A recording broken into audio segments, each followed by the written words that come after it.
Welcome to the Hunters Hub, a Monster Hunter community podcast for hunters by hunters.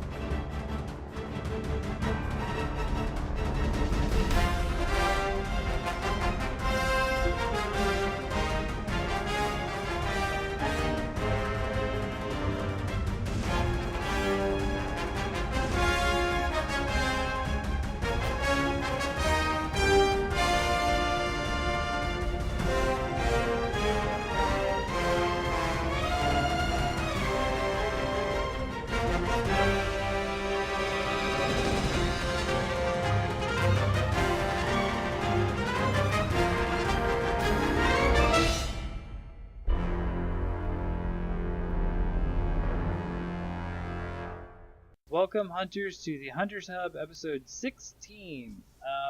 Today is our second episode post Monster Hunter World. We're still going to worry about spoilers. Lobo here has only gotten through, just early high rank still? Yeah, still doing the early part of the first event once you hit high rank. Okay. So we're not going to go too far into that, not only for Lobo's sake, but it also helps for any listeners who haven't got that far yet and who aren't like me and put 90 plus hours into the game at this point. So today it's I, hello, Fortuan, and Loborin, hello. co-host. And today we're joined by a guest, Grimm Angel, who is one of our newest mod on the Our Monster Hunter sub. Hello. Hey. So, real quick, I'm going to get to the boring spiel about things. We're on iTunes now, if you can find us. YouTube, SoundCloud. We have a Patreon out there. Just search Hunters Hub. And just give us a like, a shout out, anything you want to do. Any visibility helps. So we'll just get right into what we're going to talk about. Today we're going to talk about two things. We're going to talk about armor and armor skills, which is one thing. And then the second thing, Lobo is going to get into bowguns, and we're going to talk about those and all the changes they went through. So first of all, though, just a little point of reference. Just to get an idea where everyone's at, I have completed the game entirely as far as the story goes. There are still things to do afterwards. I don't think that's much of a spoiler, but I'm basically gearing up post-end game boss. What about you, Grimm? Where are you at? I, like you, am 96, I think, hours and counting into the game. And I am now HR 51, so I am very deep into the post-game, where there's kind of like hyper monsters from Generation or Apex from 4U, their equivalent in this game, and working on kind of the post-game upgrades and armor sets and whatever. So, sure. And Lobo, as we mentioned, you are early high rank. That means you just broke into it? Like, literally, that's the first thing you did, and then you just started grinding after that? Yeah, so I hit high rank, and I started making high rank gear, high rank weapons, just trying to get a foothold so I can just burn through the rest of it. Oh, man. So, funny story about high rank. I made the hunter's gear, the leather, basically, set in high rank. And I blew through a lot of the early high rank content on that, whereas all of my friends like grinded Zora Magdaros and got it set. So I actually made the Zora Magdaros set because I made his set and his gun lance because they go together pretty good, and you know, a blast gun lance is awesome. Yeah. fair enough. Cool. I think I made the low rank bone armor and upgraded it all the way until I got the high rank bone armor, and I used that pretty much all the way through high rank. I mentioned this last time.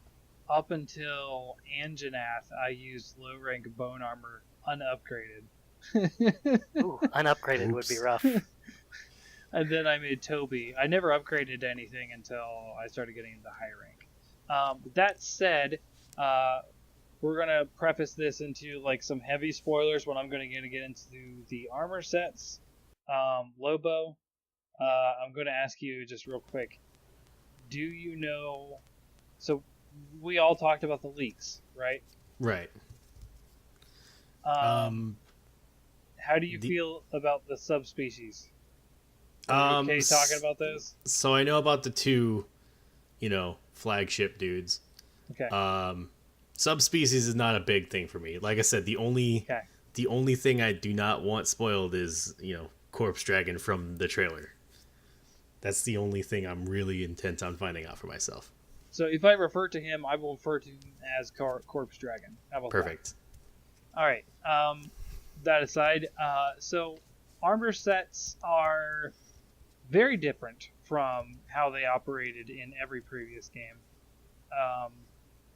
which have operated the exact same since Monster Hunter DOS and onward. Monster Hunter 1 kind of worked the same, but it was hidden from you. Yeah, you just wore armor and then, oh, I have these skills and I don't know. Oh, maybe it's because I'm wearing 3 pieces of Diablos. Oh my, I'm really glad I didn't experience Yeah, that. it was basically, you only really, mixed sets were a thing, but they were like really theory crafted stuff. Like it was all trial and error. The more I learn about Monster Hunter 1 and other early installments, the more I'm realizing it's just that all the games are a dev team slowly learning how to be friendly to people in their UI. I'm glad I started at 4. Oh, man. Yeah, I tell you what, it was good enough back in the day to get me hooked. And you can ask a lot of people, I am a person who burns a game out in a month and moves on. I'm not a guy who gets hooked on a lot of different series aside from my favorite 3, and Monster Hunter being number 1. So,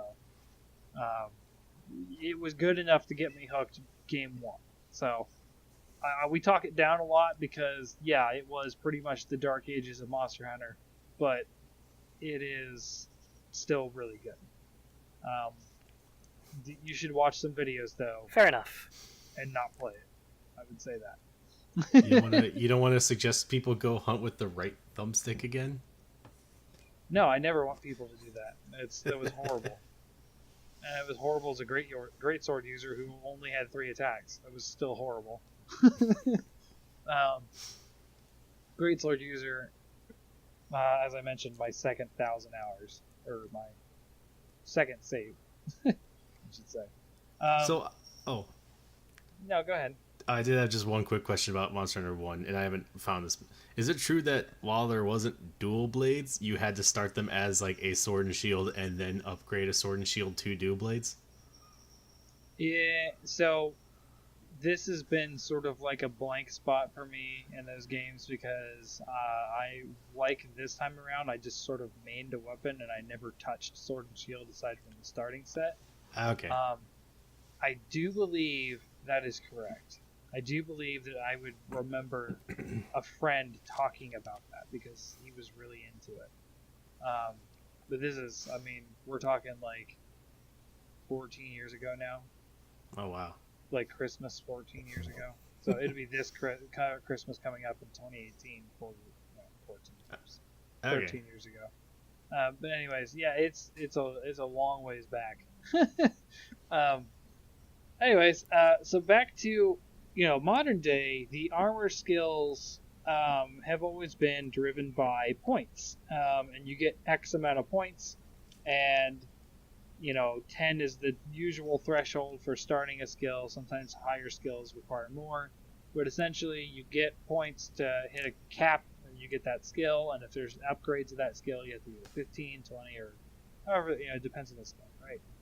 You can have negative skills. You get like, oh no, like my sword gets like super dull, super quick, and that kind of stuff. And you gotta balance rooting out the bad skills, and increasing the good skills or adding good skills.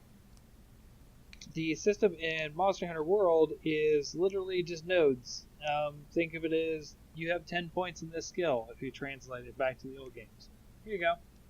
The gloves give you this. Oh, and by the way, it also gives you 20 on handicraft, which handicraft has been severely nerfed as a result. But hey, it's still good. Yeah, there's 5 levels now instead of 2, I think. Yeah. Plus 10 sharpness on the first level. Woo! I mean, I like it, but still. That's all. Hey, go pick up a gun lance, and then you'll celebrate that 10 sharpness. Oh, I'm using longsword. I celebrate any sort of extra sharpness. That thing dulls like freaking. I think the only thing that I've ever seen dull more than dual blades is a gun lance, though. The shelling is crazy. My friend, I don't use. Well, yeah, I don't use it that often. My friend's been playing Insect Glaive, and according to him, every low rank Insect Glaive is just terrible because you run out of sharpness. I would believe that, especially every 40 if you seconds. haven't adjusted to the new motion values that they put on Insect Glaive. And he's playing he's one of those. The flying around the sky version of Insect Glaive. So, yep. So basically, what we have here is this total new system that sort of like what it seems to be doing is rewarding mixed sets. Because now you're like, okay, I want this skill from this piece, this skill from this piece, and this skill from this piece. Which is cool, but there's this counter system of, hey, if you're wearing X amount of pieces of this set, you also get this skill, which typically is a better skill. And they tend to be like some of the older skills, like punishing draw and that kind of stuff. So, just in general, how do you guys feel about this change? Like now that we've really got to get into some real crafting. I love it. I'm glad that that negative, bad skills are dead. Like, I don't know. There was one exception to that, and I really liked having -10 sneak, which turned into taunt, because it forced things to target me that I could guard point off of. Yeah. Is there no taunt skill anymore? I believe it's just the challenger mantle now. Yeah. Ooh. Which I haven't got yet. I don't remember how you unlock that. Is that I got a- it is that an passively. I think it's just a side quest. Yeah, I'm pretty sure it's an optional. There's a ton of optional things. And full disclosure, I, for the first time, have not completed every star as I went on. I've done that in every Monster Hunter game. I have just ignored optional quests, almost. I've mostly been going for story, grinding, and investigations. I like that there's... Oh, sorry. Sorry, I was like, I mean, it's mostly because my friends have sort of rushed, and I've kind of tried to keep up with them. And I'll, once I finish this set that I'm working on, I will probably go back and do optionals. So, anyways, go ahead, Lobo. I like that you can adapt a lot more, because I love these 1-point skills, and the fact that you can, like previously you'd have to build a full set, like a full mix set for each weapon. Like you couldn't just swap out one piece, it would never work. You'd have to revamp the whole thing. Right. Now I have example my I'm wearing Volzor Magdaros for my gun lance pretty much, except for later on I figured out, well, I don't really use items, so the bomb up skill, like the stuff that makes your barrel bombs do more damage, was kind of useless to me. So I swapped out the 2 pieces that had those for speed sharpening because gun lance. And then now that I have a bow, that has blast damage, and nobody needs to tell me this is a bad set. I understand. I'm going to be swapping out those speed sharpening ones for focus items, and I can still keep the top 3 items for that blast attack up.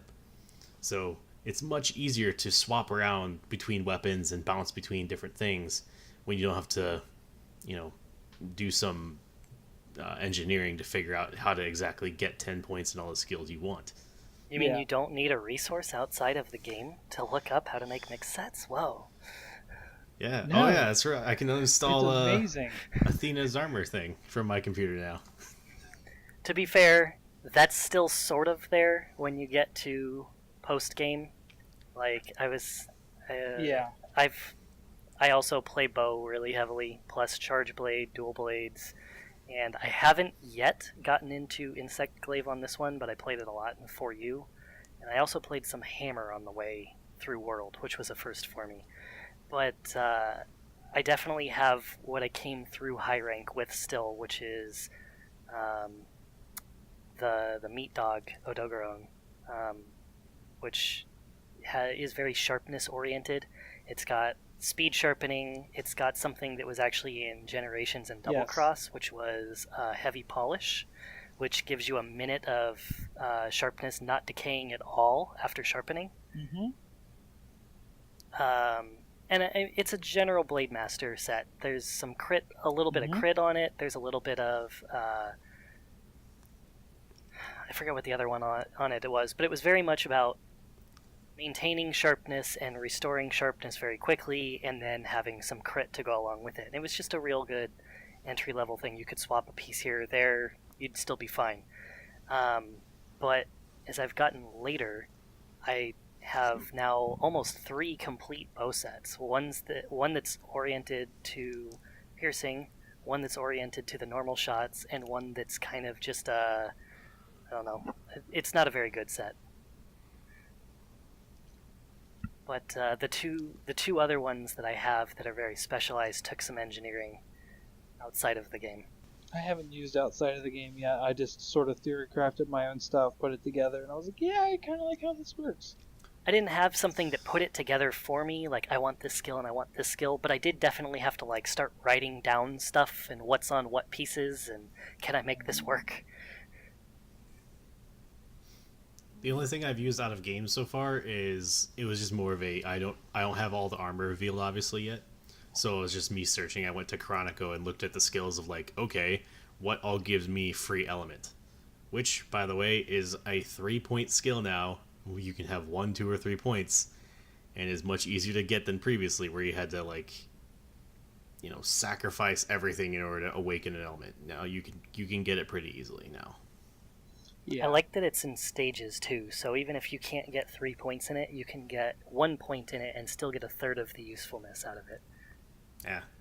Like my current set, I have 2 because I built a charm for it, and there's a point of it on Zora's waist. But there's no way I can get a third thing yet without a lucky gem drop.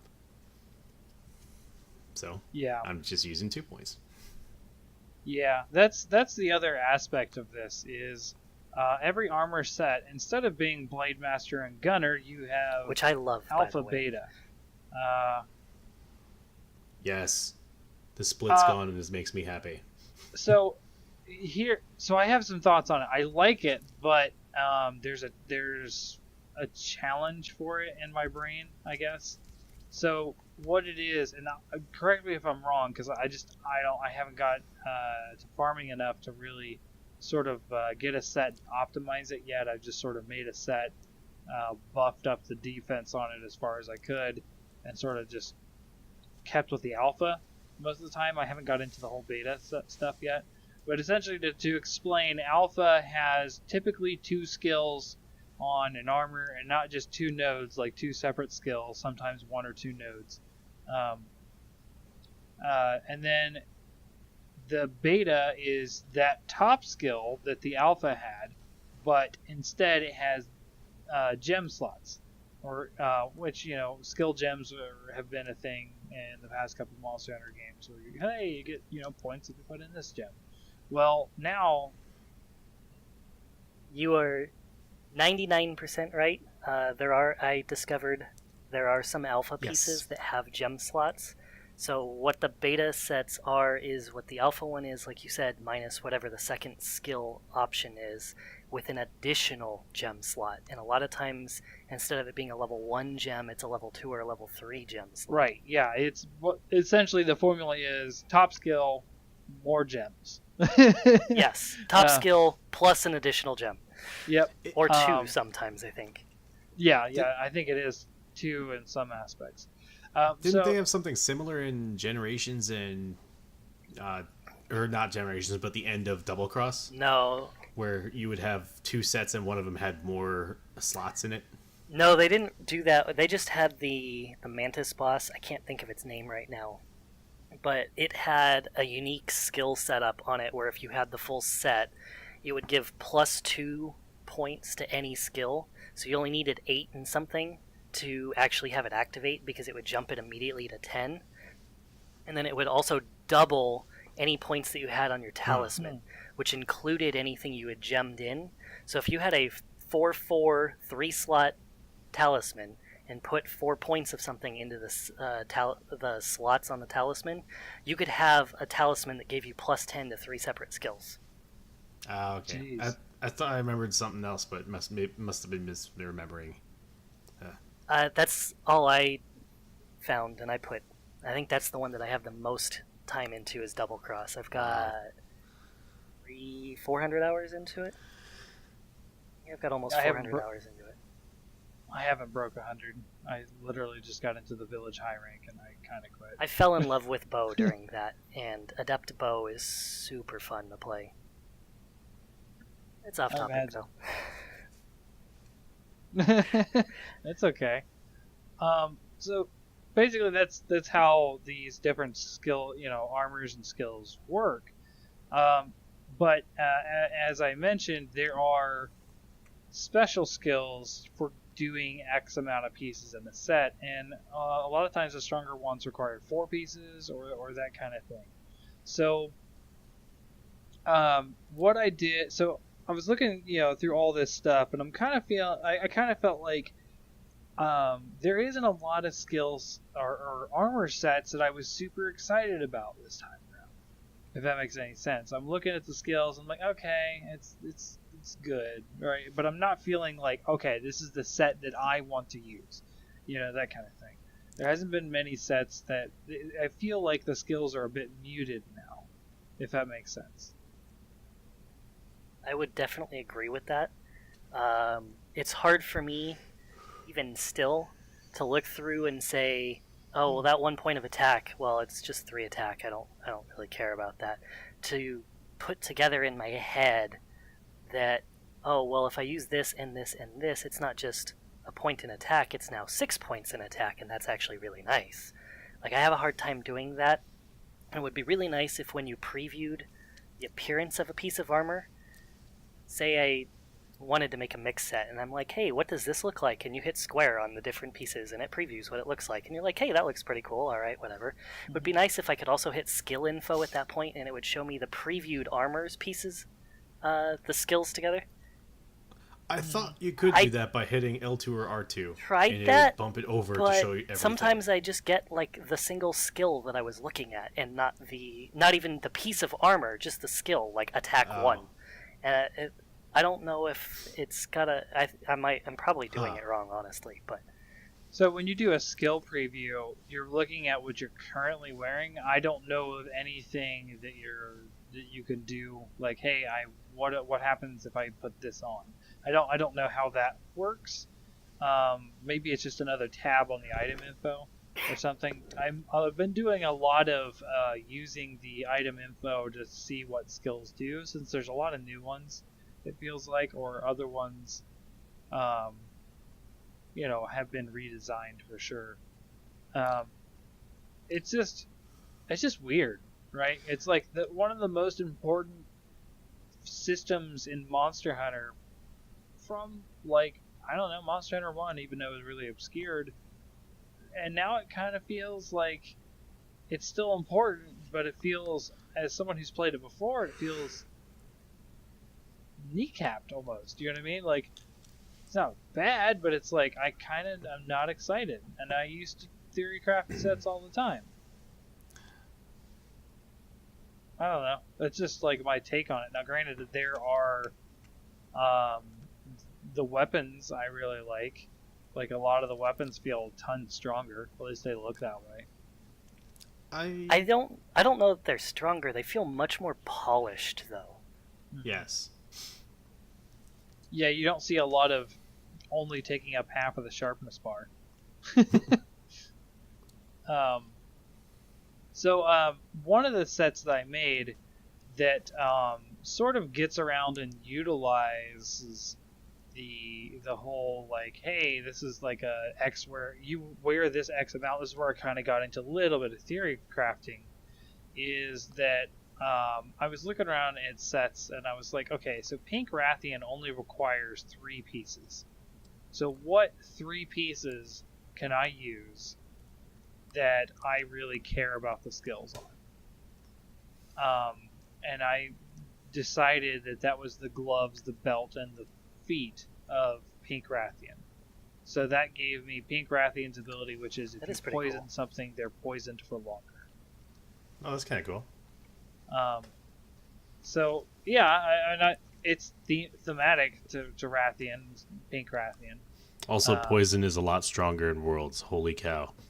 Yeah, and I use the Wyvern Blade Holy, which is the end tree of the Poison Longsword.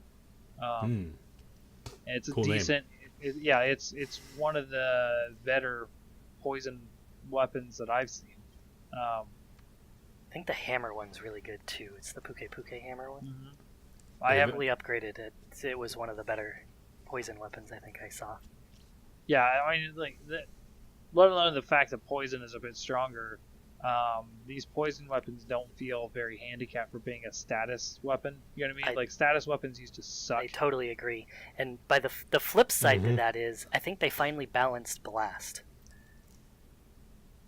So a lot of blast weapons either require free element, which previously used to be called awakening, to be able to utilize, and even the ones that you do need that for, they generally have some sort of penalty to them. A lot of them have really low sharpness levels. Some of them don't even hit blue natural sharpness, even at totally fully upgraded. My gun lance that has blast has -10 affinity on it. Right, you have negative affinity on things. There's a lot that you have to go out of your way to deal with to utilize blast in most cases. The thing for bows that stood out to me is there's only 3 bows total that can use blast. 2 of them require awakening or free element. None of them can use power coatings. Ooh, harsh. Which I did notice. Well, we'll cover that later. Anyways, go on. Yeah, well, we're getting there. Yeah. So to sort of still go with what I was talking about my mix set, I was like, so what 2 pieces of gear can I do to get some decent skills, or something that would get me excited? So what I found is and I was trying to figure this out, and I'm still trying to farm Rathian, Pink Rathian. I decided to randomly go on an SOS hunt, and I just hit no filters whatsoever, plus quest, let's do it, right? I was just I don't know, I was just trying to clear my head, do a different hunt or something, and I saw that there was an Odogarin investigation for plus rank, high rank, and I go in there, and Odogarin is one of my favorite monsters to fight. It just feels so cool. I'm like, yeah, I'll do it. So go in there. I'm severely undergeared because I'm still at this point in the full hunter gear plus. I'm in no shape to be fighting Odogarin, but I don't even cart. I was playing really well because I really like Odogarin, we kill it. I get a couple parts from it. I can finally look at the Odogarin plus set, and I'm looking at the head and the chest, and I'm like, oh, so it has, I think it has, not handicraft, but it has some sharpening skill on the chest. And speed sharpening, I think. Yeah, speed sharpening 2 or 1. But one of them, cool. I think, has 2, and one of them has 1. So you end up with 3 of 3, which is really nice because it's a single swipe and you're done. I want to say it's 2. And the head of Odogarin, which looks really cool, I wore this for a long time, does the peak performance. So I was like, holy cow, peak performance is really good in this game, especially if you're using health booster. because you can sort of like, oh, I got kind of kicked. Oh, okay, I'm back at peak performance. I don't have to use a potion. So there's a lot more ways to keep your health up, and one of the things of longsword is countering, so you don't take damage. So I just I try to stay at peak performance now, and it's just how I've been playing. It's actually changed my playstyle a bit, and I really enjoyed that set. Well, here's the thing: Odogaron has a two-piece bonus, which is punishing draw, and I was like, okay. Granted, it's not happened very often, but when it does, KOing with a longsword is the funniest thing ever. So I have a quick question about punish draw, and this is more. I know neither of you really are dual blade dudes, and this is kind of directed to the audience because no one's answered me on Reddit yet. Does punish draw with dual blades, where you unsheath with the big spinny slash? That was something really stupid you could do in Generations. Does it still work? Yes, it's still. If you have multiple hits to a single press of an action, it counts the whole time. Oh, that's awesome. Because I thought that was the funniest thing to see, dual blades knocking out things with punish draw. So, on top of this is minor spoiler, is there is a mantle you can get called a KO mantle, or an impact mantle. Oh, man. It adds impact damage, KO damage, to attacks that normally don't do KO damage, or things that do normally KO, like hammers and hunting horns to the face. It doubles their KO values while it's active. I am currently obsessed with a dual blade set that I have made that it's super fun. We can get into it later if you guys want. But I have recently gotten the impact mantle and tried this, and I can KO stuff faster than I've ever seen things KO. It's so much fun. That sounds awesome. So, as a testament to your question, Lobo, if it's just a single attack out of for punishing draw, I went directly into the Helmbreaker startup and did a KO. That would be awesome. So the big stab that does a ton of damage. I was at full spirit Kai, whatever you want to call it. I was at the full red spirit level. There was a sleeping. I always wear. I always have the glider mantle because of places like the Coral Highland and that kind of stuff. I just like using the glider mantle. I never remember to jump bring gaps it with and that kind of stuff. Well, once I got it, it never came off of my first equipment slot. It still hasn't. But the glider mantle got me up to a Legiana before everyone else could get to it when I went to go to sleep. So I did that stab from just default, just went straight into the stab. I KO'd the Legiana, went up and did the Helm Splitter, and then killed it. That's awesome. And can you draw into the stab? Yeah. Okay. Just art. Really? I didn't know you could draw into that. That's cool. If not, I'm wrong, but I definitely KO'd on that hit. I didn't do an overhead first. I'm probably just used to Foresight Slash, which I've never been able to get the timing. I would love to play Longsword, but the timing on that is so weird to me after playing Brave Longsword that I'm having issues with it. But I know that you have to... Never touched Brave anything, so... It was probably the most... overpowered thing I think I've ever seen. I don't know if you're familiar with Double Cross, but okay. So there's supers that they added to the end of each of the deviant monsters. Yeah. Where their health and attack values are massively inflated to the point that pretty much everything can one-shot you if you aren't 900 plus defense. And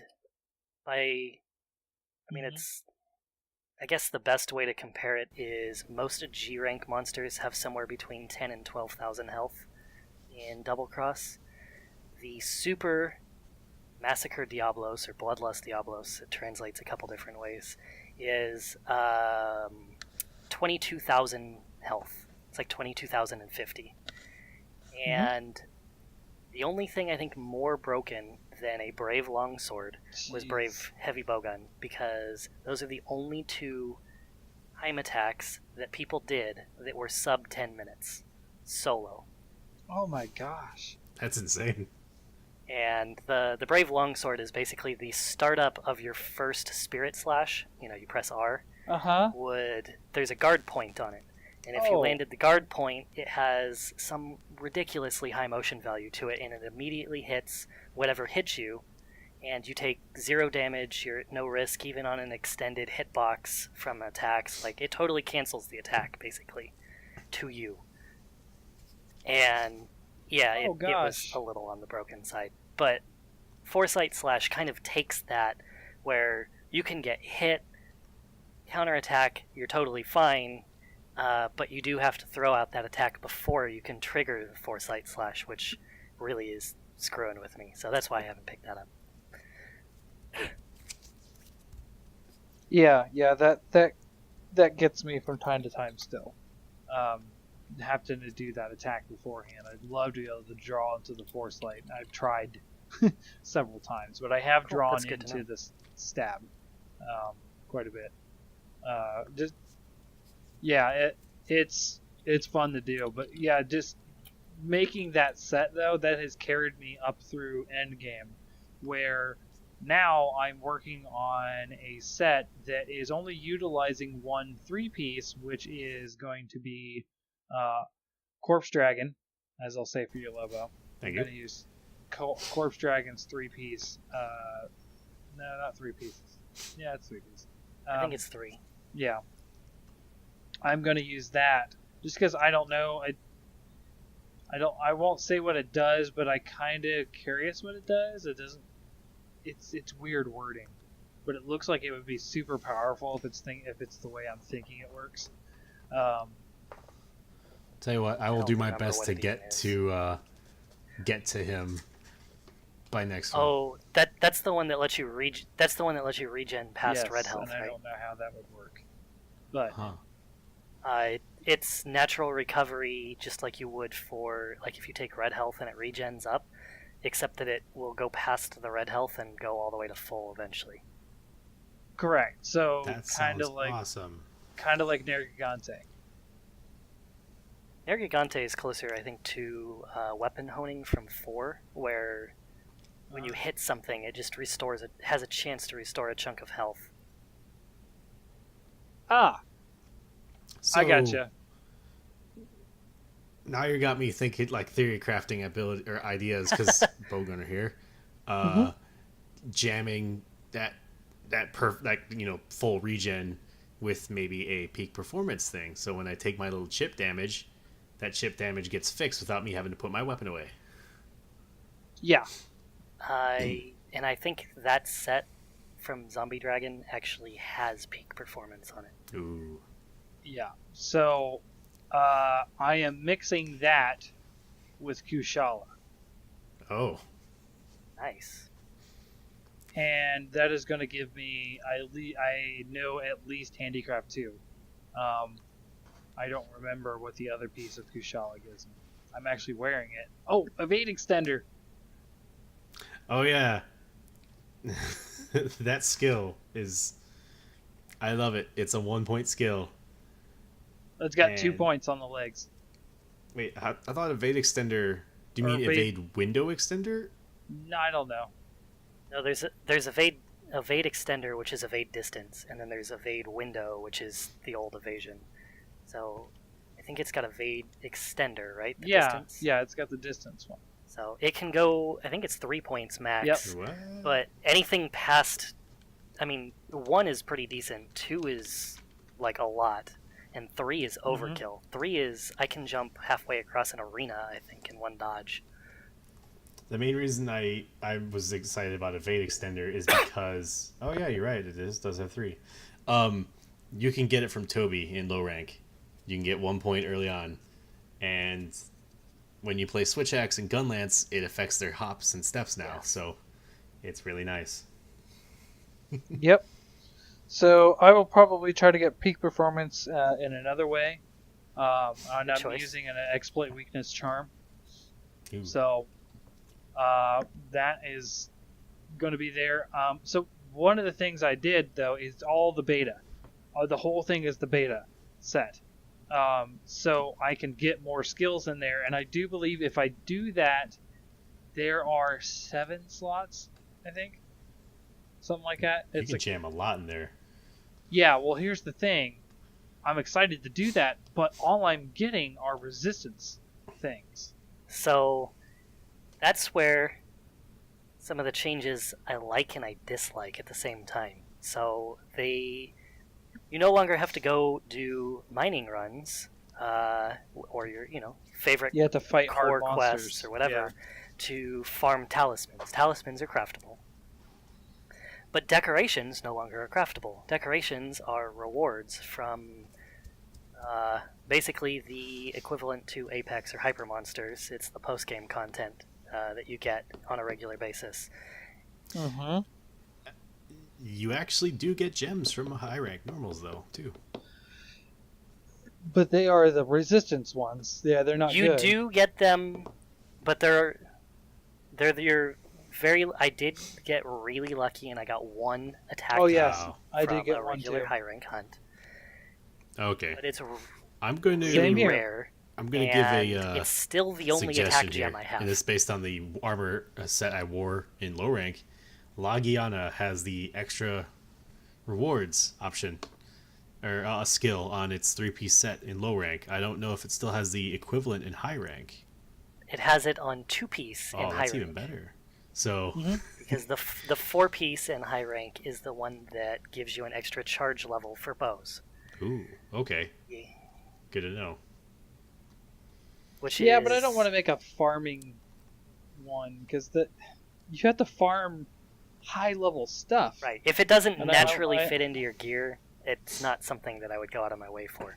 However, Yeah. I don't think any of the 4-piece set bonus abilities have a talisman for them, but a lot of the 2-piece ones I have found do have No. the option to have a talisman made to get it. So Punish Draw you can get as a talisman, I believe. Really?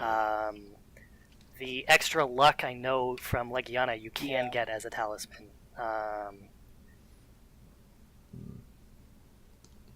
Okay. I was just pointing out I really liked Lagiana in low rank as well. It was a pretty easy set to make because I like fighting him. And it helped out a lot in farming. A lot of stuff was getting those extra rewards constantly. Yeah. I think you might be the only person that I've met that says you like fighting that monster. I play bowgun and gunlance. Fair enough. So- Both of those are probably pretty easy to fight Legiana with. I had kind of neglected my bow at the point that I had to fight that one at that point. And in high rank, it wasn't an option for So me. what's I like. So what's I the like hard part Legiana. about fighting? What's the hard part about fighting Lagiana? Because again, I didn't have a difficulty, so I want to know what other people are having difficulty doing. He From flies a lot. Yeah, it's kind of like Rathalos. It flies a lot, and then Ice Blight is my bane. So by the way, here's a fun upgrade. I believe, and I could be wrong about this. In previous games, if you blocked Ice Blight or if you blocked certain status attacks, you would still get the status. Even if you block the attack, you'd still get hit with the status. Yep. With Gunlance, if you're blocking Lagiana's little Ice Blast, you get nothing. You no-sell the entire attack. If you Same thing if you successfully counter block, it. yep. If you successfully block stuff in this game, it does not apply any of the status tied to it either. Also, blocking does not eat like an insane amount of stamina, I've noticed. Maybe I just have good enough You armor. have not blocked Nergigante yet. No, probably not. I blocked him during a Zora fight. Wait till you get the real fight with him, and it's a little different. Dive bomb. That dive bomb attack. That's why everyone I know carries flash bugs. So that does make The dive sense bomb- now, though. The dive bomb I actually had not really any issues with. The one that in the random groups that I did that seemed to give people an issue was the one where he like kind of rears up into the air and then punches into the ground and then shatters the spike on his arm. That one, Yeah. Oh, where he slashes across the ground. Where if like you're standing on the back Well, right so leg, that's you're the gonna get thing, hit. right? He's got a few attacks that he'll do that if he successfully hits somebody, he is scripted to do the rear up and then punch into the ground. And the timing is such that if you don't, or if you don't delay your get up from the hard knockdown, you will get hit by that second one, and it pretty much is a guaranteed cart. And it takes a long time for people to understand that. Yep. I've noticed, by the way, your invincibility when you get knocked down is a lot longer than it used to be. Maybe, I don't know, maybe it's just a placebo They probably effect. play tested against Nergigante. They took Nergigante play test data because, yeah. Honestly, I think a lot of that is just the new game engine Yeah. and how much more fluid everything is, paired with the accurate hitboxes on monsters. Yes. I saw my friend playing Hunting Horn, and he went under somebody's tail during one of his attacks because the hunter ducked at one point, and it actually missed instead of just kind of clipping him with the air. Yeah, I've gotten under a lot of things with the Spirit Slash. Like, through the legs and I out. will tell you that works in the monster's favors in some cases, though, also, I've discovered as a bow user. No. And, I'm going to shoot it at its face, and it just ever so slightly turned its head to the side, and I whiffed its nose and did no damage. Yeah, I had troubles. So I've been doing arena quests a bit because I'm trophy hunting at the same time. So when it's downtime and I just kind of want to fight something, but I don't really feel like fighting Nergigante for the 20th time, I've started doing arena quests, and I haven't really. That's where I've got to use a lot of the other weapons at this point, is because you pick a weapon. So what I'm going to do is just do all the 5 available weapons for 10 quests to get that trophy 50 arena quests. And the first 2 monsters, which are Puke Puke and Kulayaku,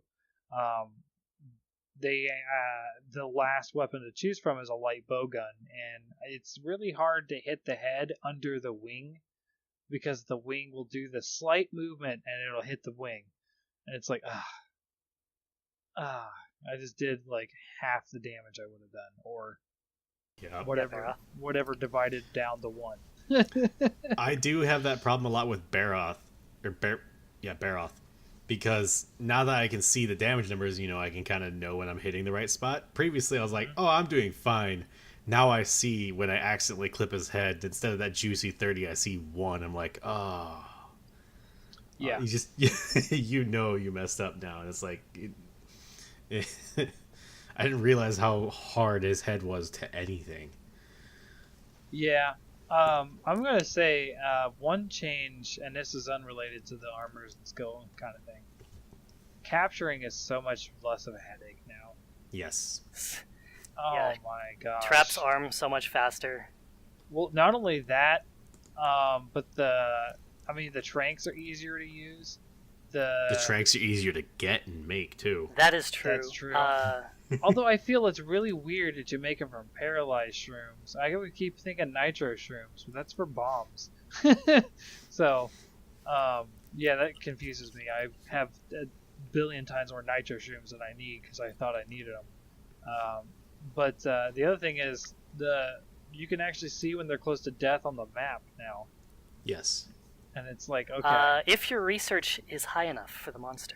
Yes, yeah, that is true. You do have to have at least 3 levels, right, for that to work? I don't know what the threshold is, but yeah, at least 2. It's not 2. I'm pretty sure it's not 2.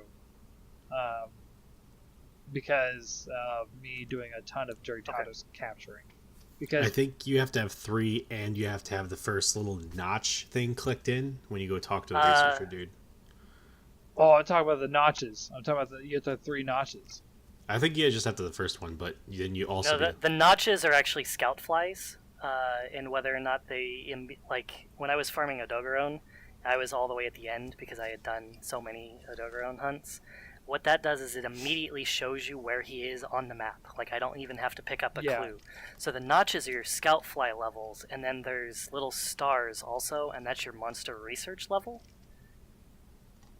Okay. And the I research was referring level to is the stars as notches. Oh, okay. There you go, Capcom. please give us a detailed description of how that entire research thing works. Because it's not obvious in game, and I am just struggling through like, okay, what exactly am I supposed to do now to level this up? Am I even allowed to level this up to the final tick? I don't know. I've never had any problems getting to the stars. I don't care about the scout flies. It's nice when you're farming something that it's whatever.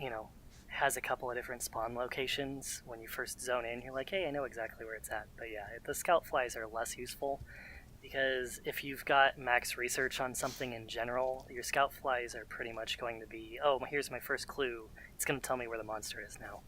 Yeah. Okay. Yeah, it's definitely the stars that matter. Yeah. Wow, that was quite a large tangent. But I mean, that's really mostly what I had to say about the skills. It's like I mean, they're still important. I like the changes in idea. They're simpler. They're easier to use. But I kind of feel like, as a previous hunter of many of the previous games, I don't. I mean, handicraft used to be like you would build sets around handicraft and something else. Like handicraft was like huge. And now you get like 2 ticks of handicraft, and you're like, it's okay. I am partially glad about that though, because you had told me this previously, and I'm also just kind of looking at the Chronico for skills right now. Like for a gun set, you had to have like pierce up, and then you had to aim for certain skills, and so it's like, all right, I have those 2 skills. Now what can I maybe get for a 3rd or 4th skill? Like that was mandatory stuff. Now it's more like, okay, what do I actually want? Like, you don't really need. Like, I'm trying to find an example. You don't really need Leap of Faith, but if it's 1 level and you just happen to have a spot, you can be like, oh yeah, sure, that sounds awesome, and you can throw it in instead of like scrimping for, tiny scraps of maybe I can get an extra skill in here. I feel like overall, for beginners or even intermediate players, people who maybe have played previous Monster Hunters, maybe they've never finished G rank, maybe they finished G rank but they never got into the post game stuff. I think for those people,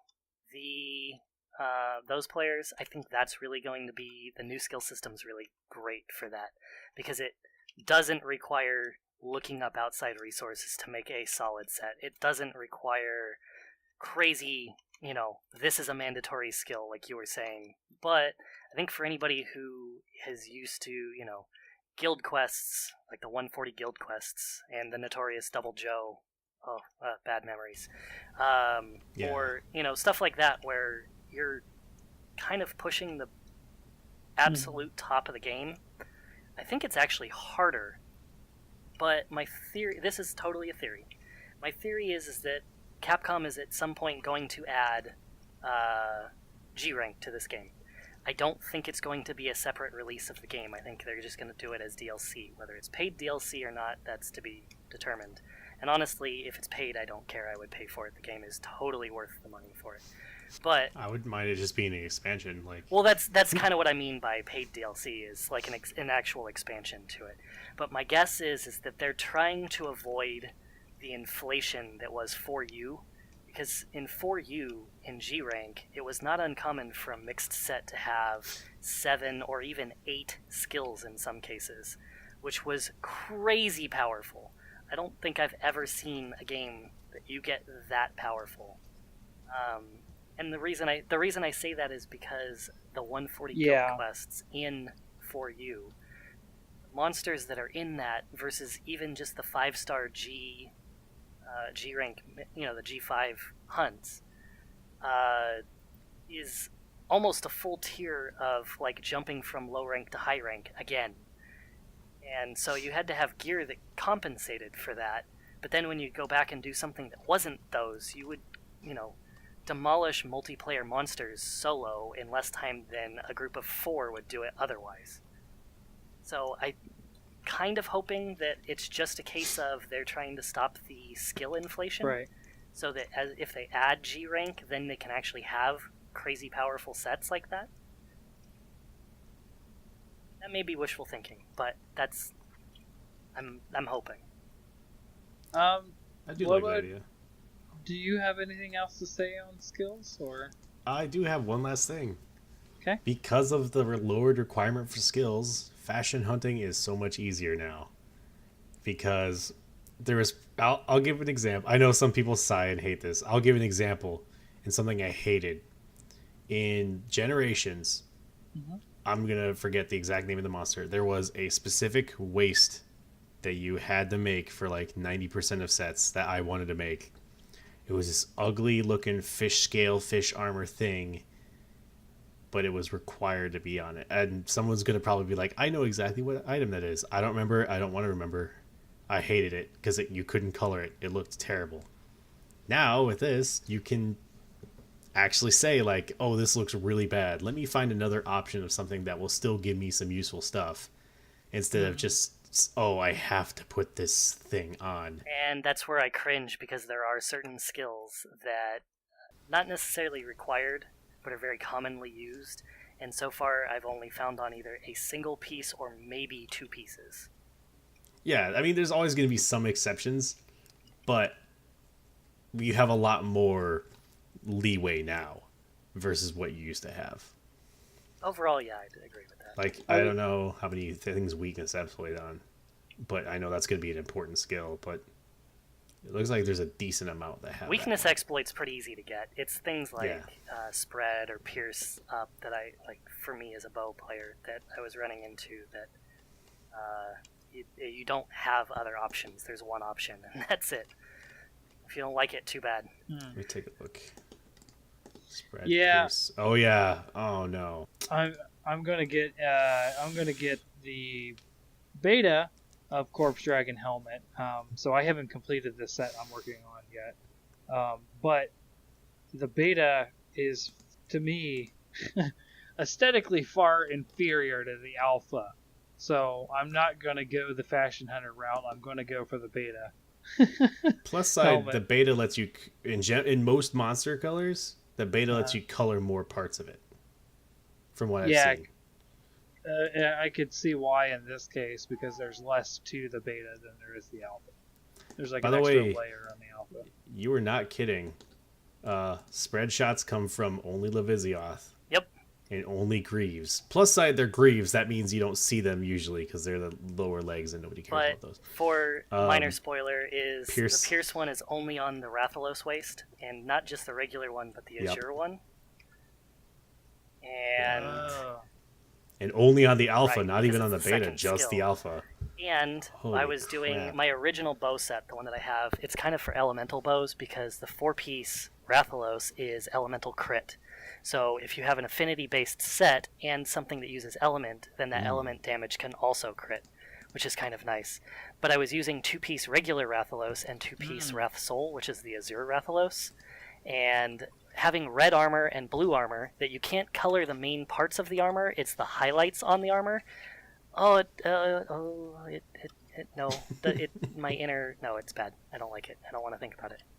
And then normal shots only come from Diablo's Greaves. So That's the it. nice thing is all of those do at least have a decoration that you can use to put in your gear to get since it's a single point skill, you can get them. But they are, really? I believe, a level 2. Rare. I believe they're a level 2 gem. But they don't come until you get to the very end post-game rewards, because they are the highest tier gem level. Which is something else that's a little different, is you have the level 1, the level 2, and the level 3 decorations, and just because they take that size of a slot does not determine the tier of rarity that they are. So, like, earplugs seem to be a tier 2 one, and not as uncommon as things like attack, which actually appears to be a tier 3 one. So what I'm seeing now is it seems more like now it's don't plan around gems or decorations, whatever they're called now. Don't plan around those.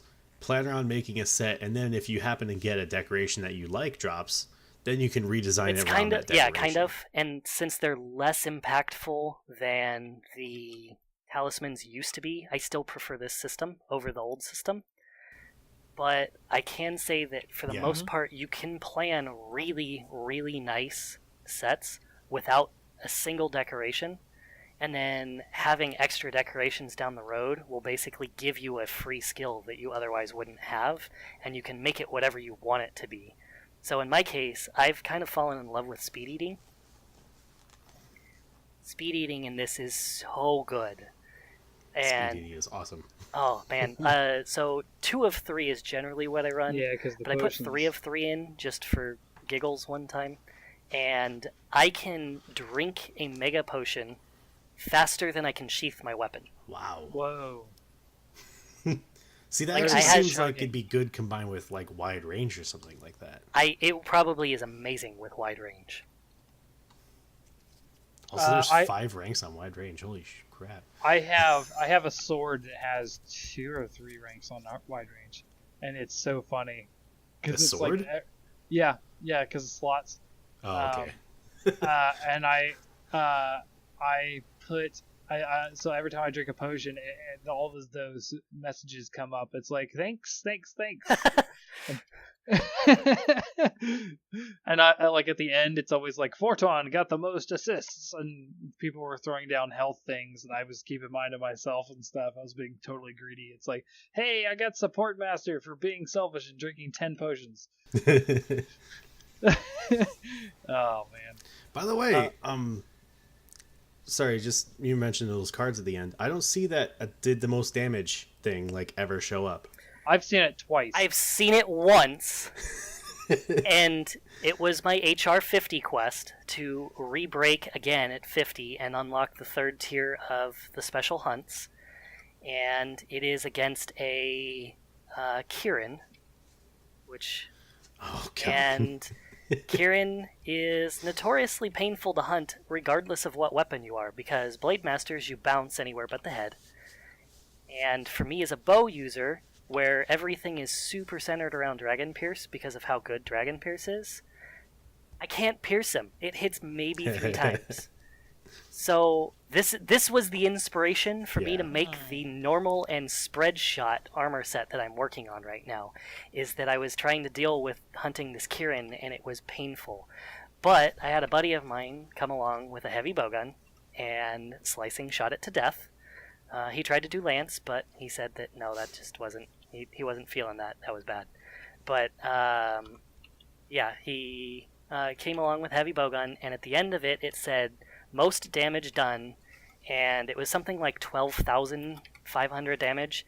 And I sat there and I'm like, I can't have done more than about 4,000. So I think for a damage one to come up, it has to be dramatically in favor of that person. Where Yeah. it's not just a, hey, this guy did more damage, haha, look at me. It's a, I should have just That solo is hunted true. this monster because you didn't do anything. Yeah. It's so more of a card of everybody go thank this person Yes, right now. that's really what it is. So the 2 times I've seen it, once was my friend who was a dual blade guy, and once it was me. And I was so I have quite a few friends who are behind us, and maybe not significantly in some cases, but some are. So one friend was wanting to farm a Great Okay. Jagras because he's brand new, right? And I was like, okay, yeah, sure. So I specifically crafted the paralysis charge blade just to go back and play with charge blade a bit. Because up to this point I had exclusively used lance. Well, I go in with this charge blade, and I just like I'm getting back into charge blade playing it at that quest. I'm like I'm guard pointing him, doing the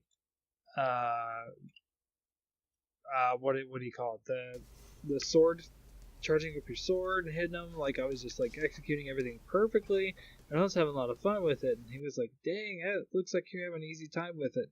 We get to the end, and I had done like something like 2,300 damage, which I'm sure was like inches away from killing it. For a low Yeah. rank monster, yeah, that's probably 80% of the total health Yeah, it it has. was crazy. So yeah. Okay, well, I think that pretty well sums up our armor and skills talk. So maybe we can transition right into the bowguns here. I can cover bow pretty well, but I'll let you go into the bowguns themselves because I'm pretty clueless. Other than I hate slicing shot as a melee user. I'm not a fan of slicing shot. I'll agree with that. It's great for hitting tails when nobody brought a blade master weapon though. That is really fun. I think that's part of the reason why it does so much damage now is because of the fact that previously slicing shot actually kind of sucked for taking tails off. It didn't do enough, and you had to use like all of your ammunition to take off the tail. And if you missed, you just couldn't take the tail off. Boomerangs. Someone's gonna tell me wrong and say, "Oh, it's super easy." Whatever, I don't care. But now I can usually lop off a tail with 20 shots max, 10 shots if I'm doing something really low, and it does a lot of damage, obviously. But I think part of that's because of the fact that they didn't separate the tail damage from any other damage. So because the tail's a weak point, using it on any weak point does a ton of damage. Mm-hmm. But anyways, moving past just slicing shot, bowguns have changed quite a has. bit, and I am very happy with them. Having the right stick has been a blessing, and it's been great. I imagine with bows, it's also extremely good having the right stick. I got pretty good at just L targeting and face shooting and letting it auto aim and not actually using the little nub on my new 3DS. But Yes. gotta say, having actual aim control, very nice.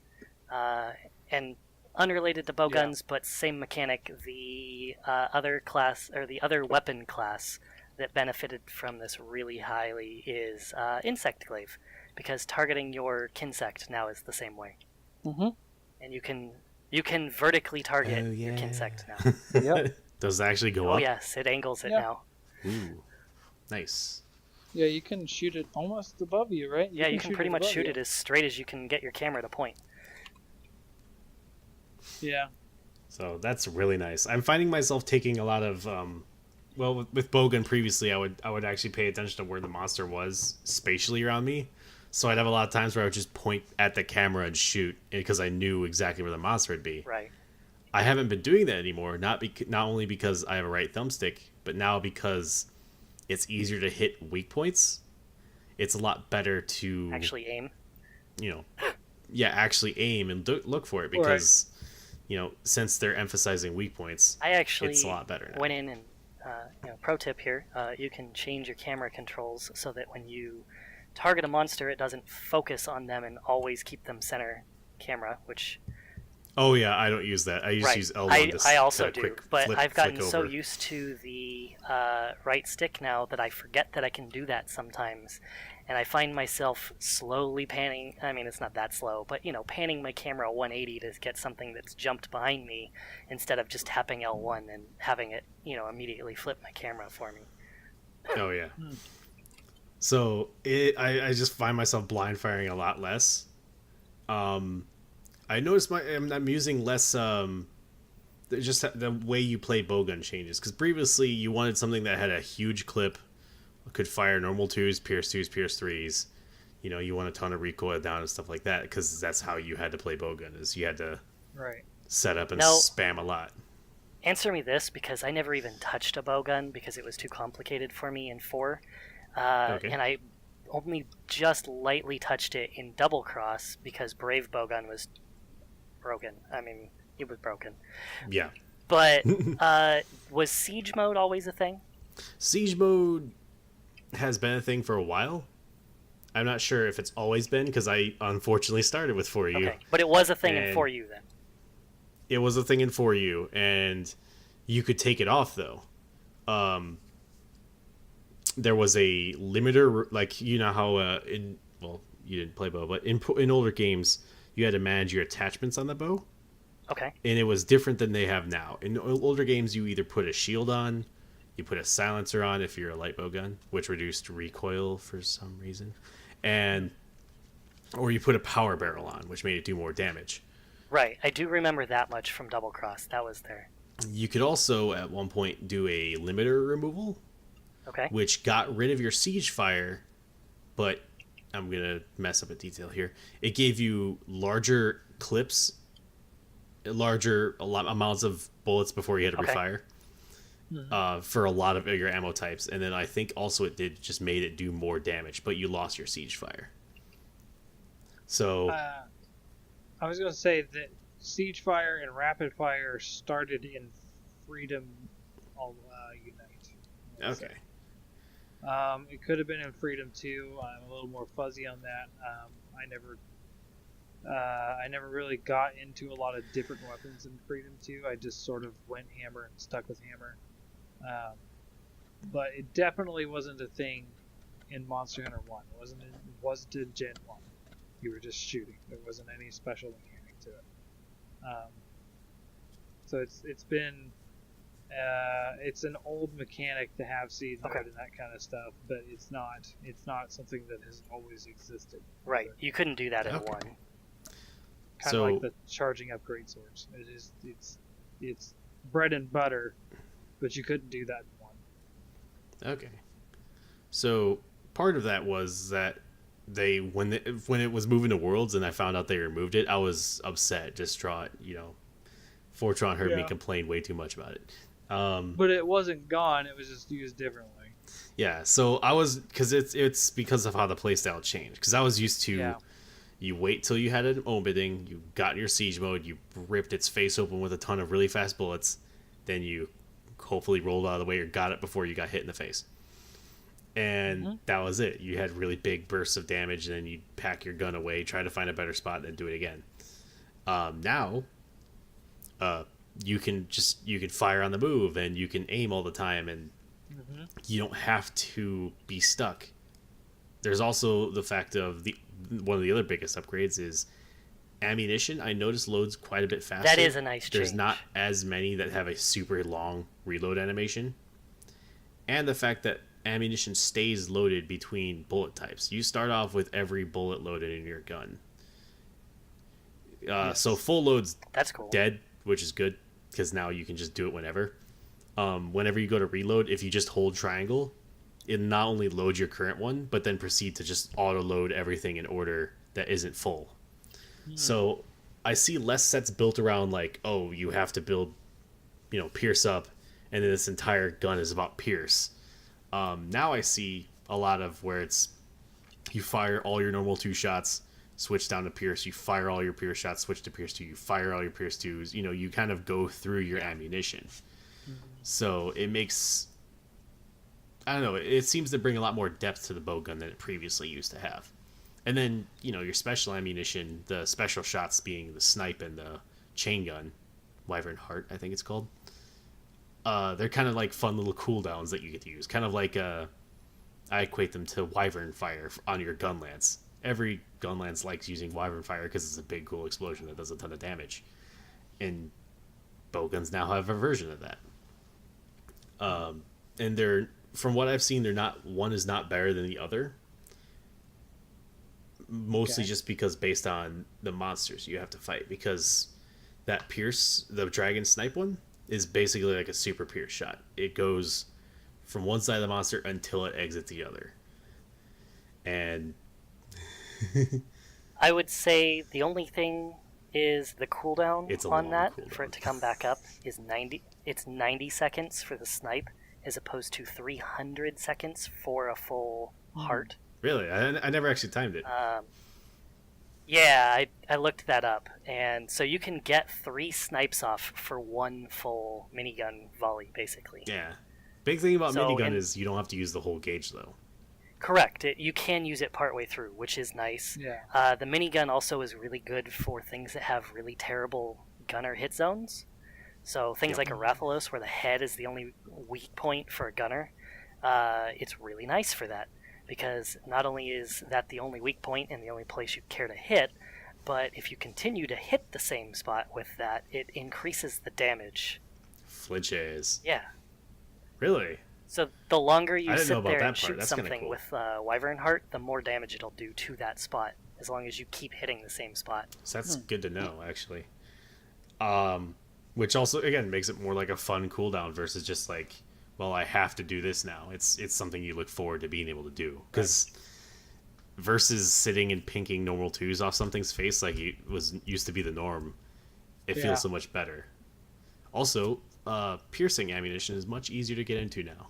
Previously, you didn't really touch pierce until you had a bunch of specific armor skills, and then you only use it on certain monsters and stuff. Now you can pierce right off the bat. Materials don't cost anything in this game because you can just pick up which a is berry and fantastic. it gives you 30 ammunition or something like that.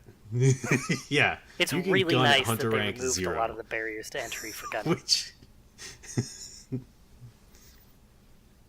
and I think that was my biggest problem is like a lot of the games I wouldn't touch gunning until later on, or I would gun for a while and then it'd be like, oh, time to put this down. Right. I don't have any ammunition. I still occasionally have that because I only have access to one slot on my farm right now, and I have it eternally producing parashrooms. I think I always had mine eternally producing honey up until, I don't know, a couple days ago. So I think I have something like 900 or 1,000 honey. I think I'm set. Wow. Wow. But in previous games, I always ran out of honey. I just never had enough. And yeah, I think you can pick up a lot. From the field you get too, less though. per tree, but they're in much more convenient locations. And they're also big and obvious, and you don't have to sit and squat right, underneath them. and you can You grab just it on the grab it on the fly, way. which is really nice. So, but yeah, I definitely Yeah. have more honey than I will ever need. So I've started doing stuff for like trank bombs and max potions and stuff, but which is also nice because I don't feel bad using max potions anymore. Yeah, Yeah, they're my default now. I start using maxes and then If I'm anything below half, I just pop a max. yeah. Or I'm just happy because go on. I was gonna say the food skills changed a little bit too. It's really hard to eat for a specific skill now. So a lot of Yeah. times I'll only end up with like plus 20 max health or something going into a hunt. So at that point, I don't mind popping a max potion anymore right at the beginning and just having that safety net. Like I don't feel bad doing it. So everything is cheaper now, which is great regarding bows. Some of your later stuff still gets a little more expensive. Like obviously the higher rank status shots. Yeah. Actually, it's weird. Cluster shots are cheaper than like paralysis shots for me. Wow, Okay. that is weird. Plus, they also give you a ton. Like every single early rank game or early rank quests gives you a bunch of sticky shots and a bunch of cluster shots in the item box. Every single one. And then to upgrade it from there, you just usually just combine it with like some gunpowder to upgrade it or something like that. I do that with power coatings also for bow, and even when I was doing hunts as hammer or whatever else, I would go out of my way to make sure that I grabbed the power coatings so that when I did finally pick up bow again, because I knew I would, I had tons and tons of it. I feel bad for bows because gunners get like a whole row of ammunition and the bow's like, here's some coatings, bye. Like you don't get nearly as much ammunition. But the trade-off Yeah. is I think my para coatings I can buy from the vendor for something like 22 zenny a piece. Yeah. It's dirt cheap by comparison to what it is for bowgun. But that's my biggest thing is that they made barrier for entry for bowgun a lot easier. They also made it so I feel like you don't have to rely on armor skills. Like previously, I think this is part of the whole. There's no difference between blade masters and gunners anymore. You scroll through the list of armor skills. There's not like reload speed up and deviation down and all this other stuff that you used to have to worry about. Like even load up is not even required. It's paired with free element. Yeah. Right. Which is still oh no, they split it. So there's load up, which is paired with free element, but then they've split it now where load up is no longer the thing that also affects Gun lance and charge blade. That one's now capacity up, I think is what they called it. Yep. Which is good that that's split up too, because it means you don't have to again fight for skills and stuff like that. You can find capacity up. Right, and it's a single point one. But unlike what it used to, at least for charge blade, I don't know how it worked with gun lance. But charge blade, it only gives you one additional file. It used to give you two, so. Yeah, gun lance, you only ever gave you one vial, which it was really hard to justify 10 points in it for Right. one. I could totally see that. One shell. It wasn't generally terrible to justify for Charge Blade, but it was really hard to fit in with the other, necessary skills, if you will. That's Sure. part of Gunner too. Is that making Gunner armor used to be a chore of like hunting for stats and hunting for skills now, and now a lot of that's handled. The other fun thing is customizing your bowguns now, because no longer are attachments just put on the power barrel. Previously, that was all you ever did. You never used shield. You just put on the power barrel. You can have multiple of them now, right? Yes. So it scales based on the rank of your gun, the rarity of your gun. Okay. Like any of the white rarity guns are just probably going to have one. You can put one attachment on. And then once you get into the green ones, you can get 2 attachments, and then eventually 3. And they stack with each other. So you have a lot more customizability between the guns as well, too. So it's not just throw power barrel on. There's actually, I believe, 5. I'm going to get this wrong, but there's 5 now. One's, it improves your close range damage. So in case you just like fighting up close or using normal shots or what have you. Spread shot spam, go! Yeah. Oh, by the way, just because you mentioned spread shots, and I don't want to forget, spread shots, formerly known as pellet shots, are not infinite piercing anymore, and they did not beat the crap out of your fellow blade masters. You can use spread shots now while other people are hunting. That's with also you. really nice to know. I did not know that. Yeah. Obviously, if you're still shooting from far away, yeah, you're going to flinch them, but it's not going to be nearly as bad as what it used to be. So because if you're up close to the monster, because some of them have like rapid fire spread shot, if you're close to the monster next to its face and you're firing directly into its face, you're probably not going to actually hit that hammer that's also there, as long as you're shooting at the face. So you have close-up shots, so you can actually specialize in something like that, or you can have far away damage up, so you can specialize in pierce stuff. And since they stack with each other, you could put just 3 range damage up mods on it if you wanted to. Or you could go with recoil assistance, and it helps the recoil on certain ammunition. You can also obviously get rid of your deviation. But the thing to note is with the recoil up and also the reload assistance, it doesn't affect every ammunition type. And this is something I haven't had enough chance to experiment with and test out, because it appears that each level of like recoil assistance you put on will affect other types of ammunition. Interesting. So if I put one attachment of reload assistance on, it may help out with Pierce 2 and 3, Spread 2, and something else. And then if I put a second one on, it'll hit up other types of ammunition. So you're not just getting across the board better. So you have to actually pay attention a little bit when you're customizing your bow guns, which is kind of nice. And it makes you consider other options for your gun. And it enforces that thought in my mind of no longer, well, this is a pierce gun, this is a normal gun, this is a spread gun. It's more like it does all this guns. It's nice. Obviously, you can put on shields as well. And they actually made it so the heavy bowgun shield is not worthless. You can stack shields too. So if you put 3 shields on, it will block a lot of attacks. If you're not...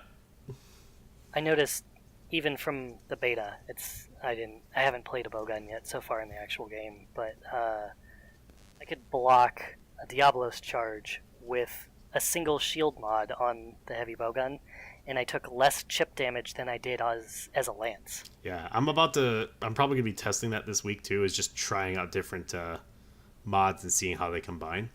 But it's one of those things of, if you want to play bowgun, have at it. It's free to play now, in terms of like, you don't have to worry about spending tons for ammunition. You don't have to worry about saving up to have ammunition. They got rid of shell casings. Unfortunately, bowguns still have their bows still have their empty vial things, but that doesn't exist for bowguns anymore. They got rid of it, so you don't have to worry about having shell casings in your inventory to make more ammunition. The nice thing, at least for bows, is the files do go in your ammo portion of your storage. Really? Yeah. Okay. So even though you've got them, it It's not the end of the world. But what that does let you do is you can take more than an additional 20 files with you.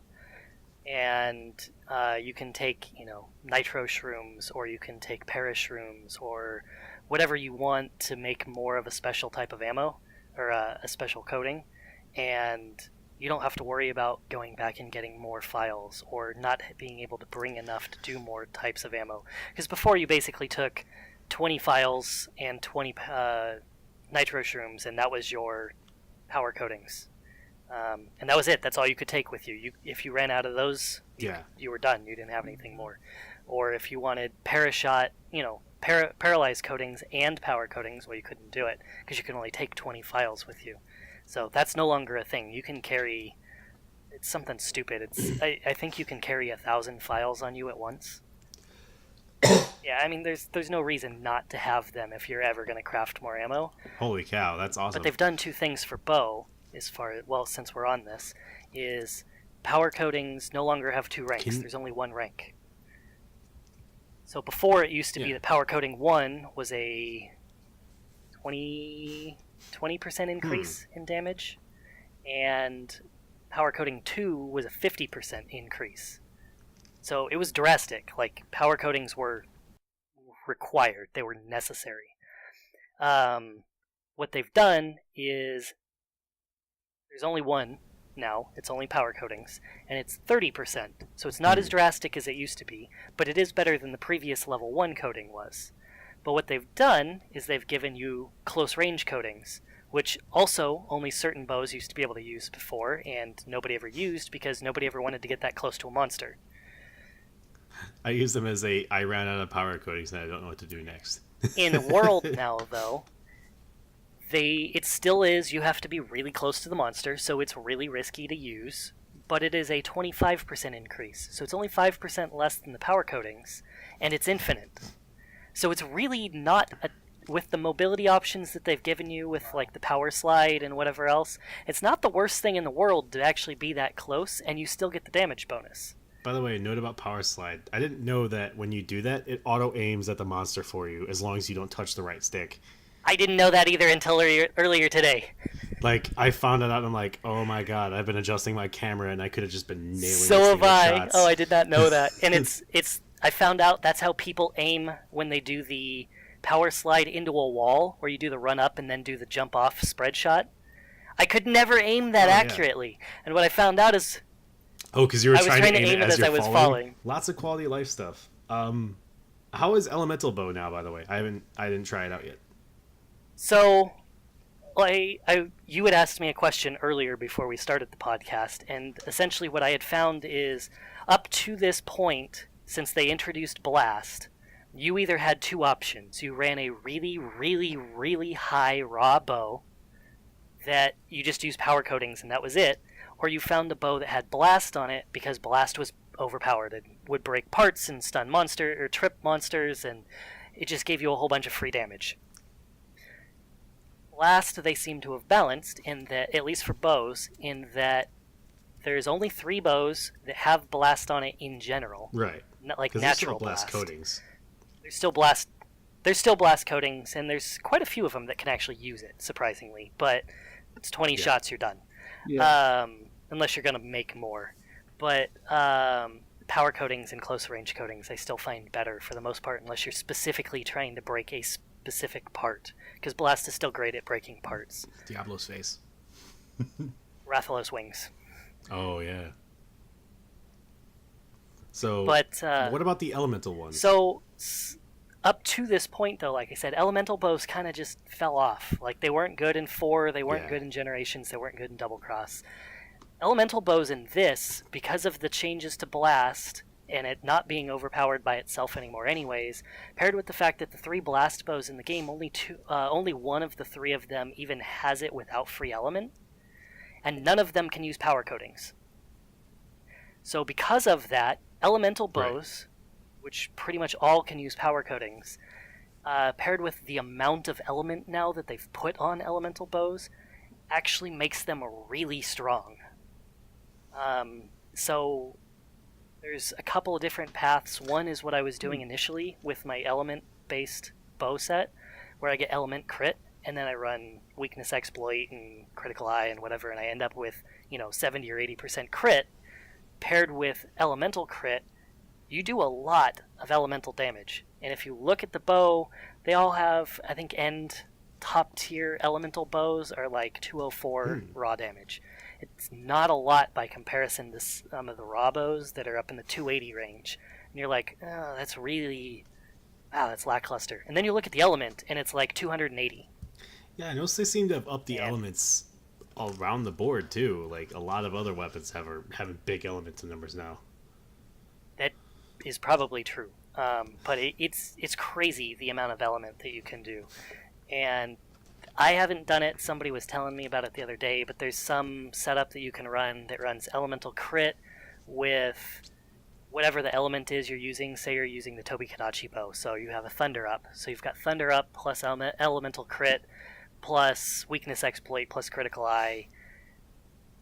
And, I don't know, say you've got spread shot thrown in there to boost your power shots.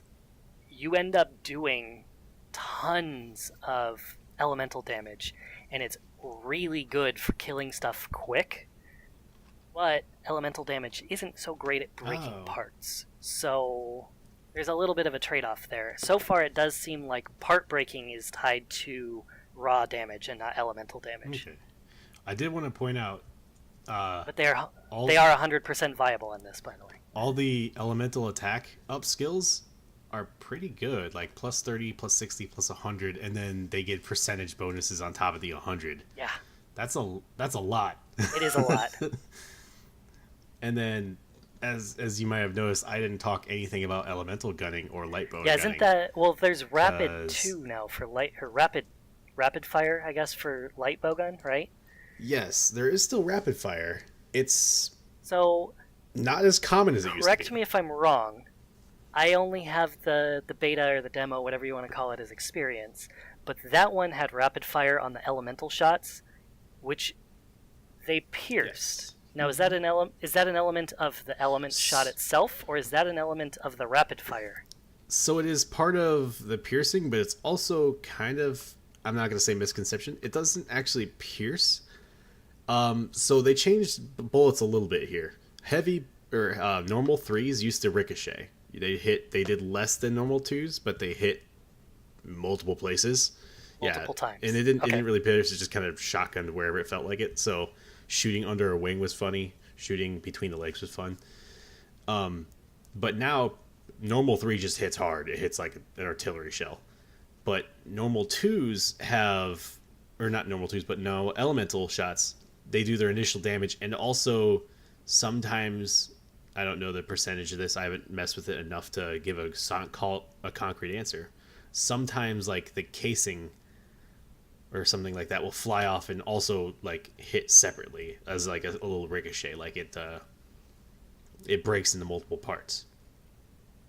So, It is getting a second hit in. I'm not sure if it's always getting a second hit in, but it is on occasion.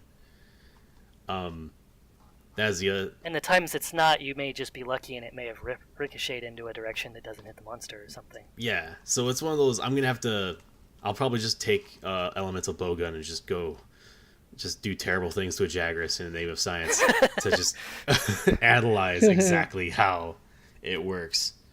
But that is one thing I haven't messed with too much because, unfortunately, while everything else in gunning is cheap, elemental gunning is still kind of hard because the stuff to make the ammunition isn't as common as everything else. It's still pretty cheap. I mean, I'm sure if you just went into an expedition and you like went finding those herbs, you could do it pretty quickly.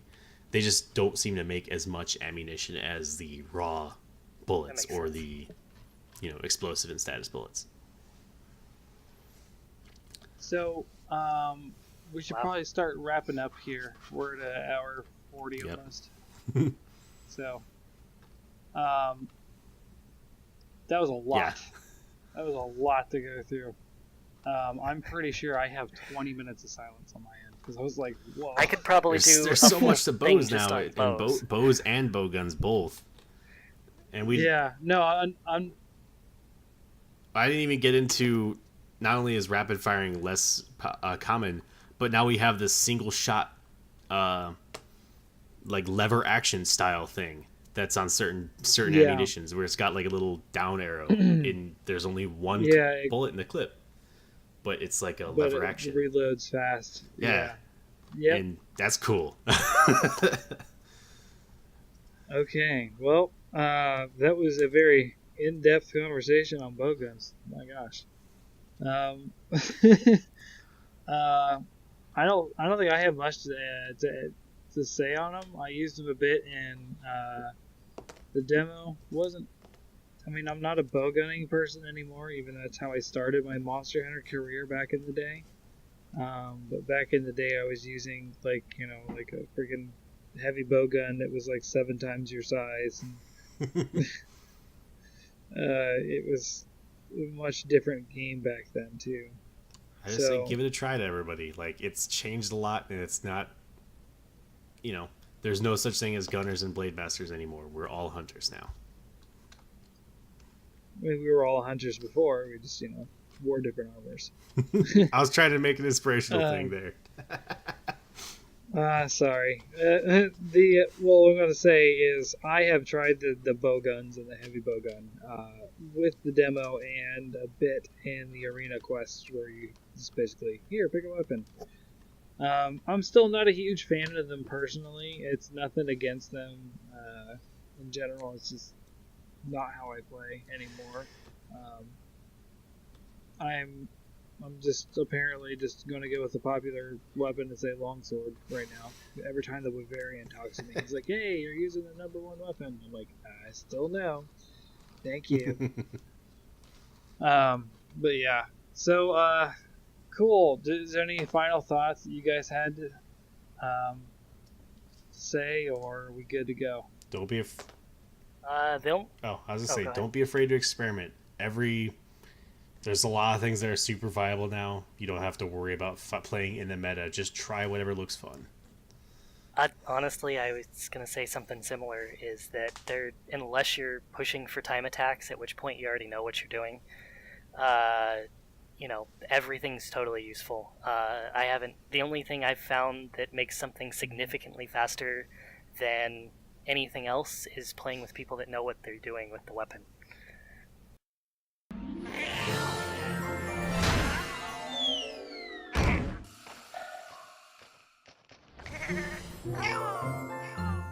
Alrighty, thank you, hunters, for joining us today, and remember, we'll see you next quest. Happy hunting. And thanks for having me along.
Thank you, hunters, for listening today. You can catch us on SoundCloud or any past episodes on Google Drive download or YouTube.